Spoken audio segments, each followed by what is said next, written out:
अंग्रेजी भाषा का कब तक करोगे गुणगान, हिंदी भाषा को भी दो सम्मान। आज हम कक्षा 9वीं अ की छात्राएं आपके सामने नुक्कड़ नाटक प्रस्तुत करने जा रही हैं, जिसका विषय है हिंदी बीमार है। आओ आओ देखो देखो, आओ आओ देखो देखो, नुक्कड़ नाटक देखो, नुक्कड़ नाटक देखो, भाइयों देखो बहनों देखो, नुक्कड़ नाटक देखो, नुक्कड़ नाटक देखो।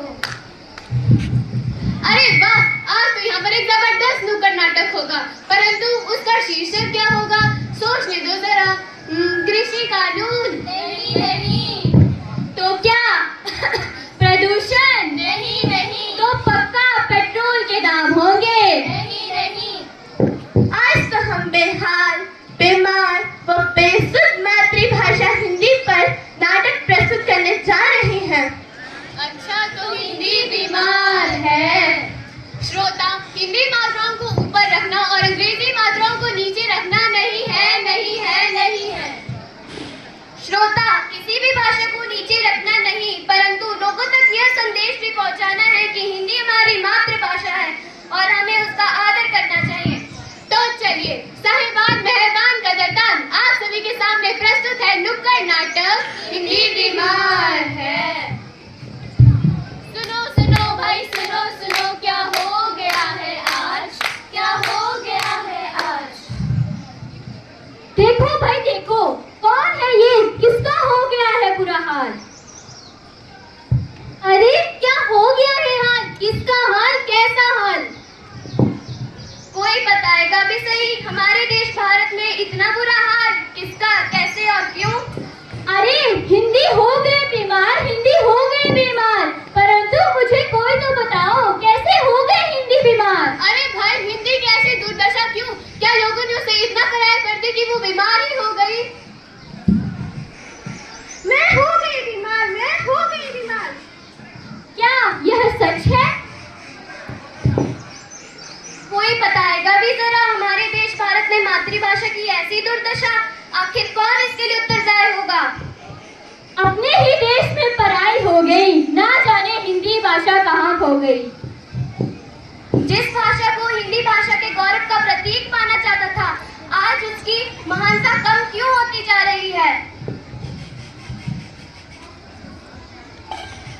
सुनो सुनो भाई, सुनो सुनो, मेरी कथा सुनो। मेरे देशवासियों ने ही मुझे पराया कर दिया, अंग्रेजी को प्राथमिकता दी और मुझे यूं छोड़ दिया। पर तुम तो सम्मान के अधिकारी हो, तुम्हारे साथ ऐसा क्यों? हाँ मैं हूँ, मगर जमाना बदल रहा है। माँ को कौन याद करता है? अंग्रेजी के रंग में ढले लोग मुझे भूलते ही जा रहे हैं, भूलते ही जा रहे हैं। आजकल के बच्चों को ही देख लो, इन्हें 78 और 79 के बीच का मतलब ही नहीं पता। और तो और जब पढ़ने बैठते हैं तो इन मूर्खों को बताना पड़ता है, अरे बेवकूफों, 78 का मतलब 78 और 79 का मतलब 79 होता है। एक और घटनाक्रम को लेते हैं।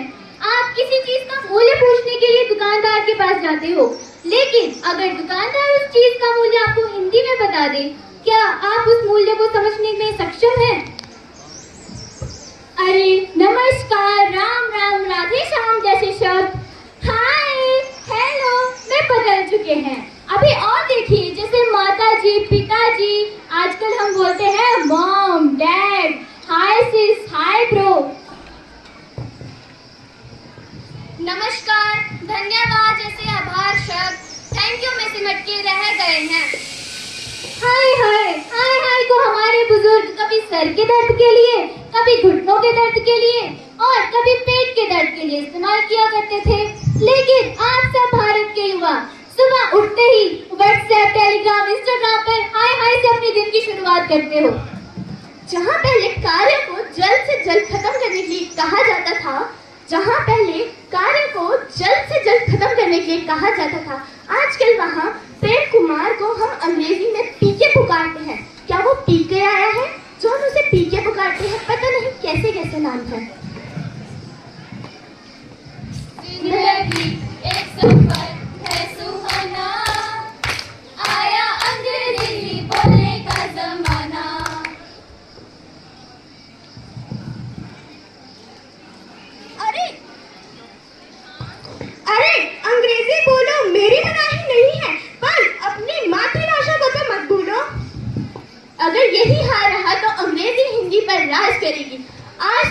पराई है पर कल अपंग हो जाएगी, अपंग हो जाएगी। नहीं नहीं, हम ऐसा बिल्कुल नहीं होने देंगे, क्योंकि हिंदी है हम, हिंदी है हम, हिंदी है हम, सारे जहां से अच्छा हिंदुस्तान हमारा, हमारा सारे जहां से अच्छा। हाँ हाँ भाई, तुम ठीक ही कहते हो। आज से मैं भी हिंदी का ही प्रयोग करूंगी। आखिरकार उसे भी इतना ही अधिकार मिलना चाहिए जितना हम अन्य भाषाओं को देते हैं।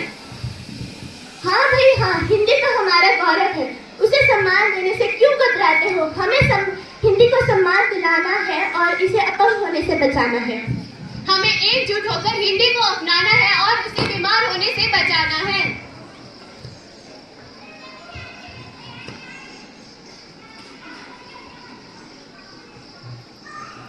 हिंदी भाषा का भविष्य उज्जवल है। अगर हिंदी विरोधी अपनी स्वार्थी भावनाओं को त्याग दें और हिंदी भाषी अपनी धैर्य, प्रेम और जैसी भावनाओं को अपनाए तो हिंदी भाषा हमारे देश के लिए समस्या ना बनकर हमारे देश का आदर्श बन पाएगी। अंत में मैं इतना ही कहना चाहूंगी, एक ही दिल, एक ही जान,